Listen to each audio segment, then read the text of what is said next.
कहानियाँ हमारे जीवन का शब्द रूपी दर्पण है। इन कहानियों में, लघु कथाओं में कहीं ना कहीं हम स्वयं को जीते हैं। मैं सीमा वर्णिका आपके समक्ष अपनी एक लघु कथा डैफोडिल लेकर उपस्थित हूँ। बसंत ऋतु की हल्की धूप जिया को अच्छी लग रही थी। पीले डैफोडिल फूलों से भरा लॉन मनमोहक छटा बिखेर रहा था। रामू, एक कप चाय बना दो। सिर भारी हो रहा, जिया ने रामू की तरफ देखते हुए कहा। रात काफी लंबी बीती। शशांक की बातें उसके दिमाग में घूम रही थी। सोच नहीं पा रही थी क्या निर्णय ले। एक लंबा अरसा बीत गया अकेले रहते। अब तो अकेलापन भी भला सा लगने लगा है।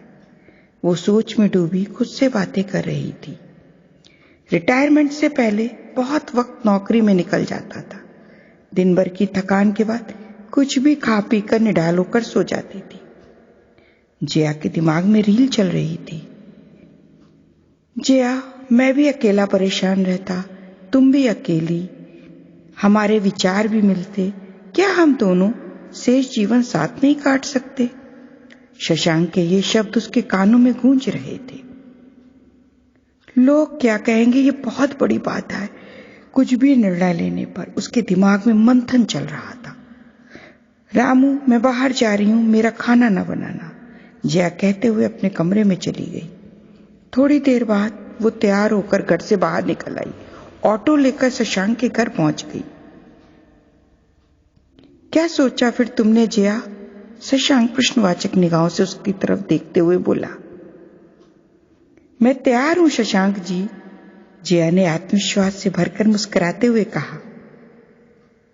अरे वाह, ये तो खुशखबरी है, शशांक खुश होते हुए बोला। लेकिन मेरी एक शर्त मानोगे? जिया बोली। क्या? शशांक ने उसकी तरफ देखते हुए पूछा। हम लोग किसी दूसरे शहर में रहेंगे, मंजूर?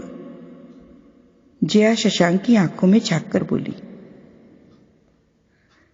मंजूर मंजूर मंजूर, शशांक पूरे उत्साह से जोर से बोला। वो हाथों से किसी भी कीमत पे खुशियां फिसलने नहीं देना चाहता था। बसंती ब्याह आज कुछ ज्यादा ही मादक हो गई थी। डैफोडिल उसके चारों ओर बिखर गए थे। शशांक ने कसकर जिया का हाथ पकड़ लिया। धन्यवाद।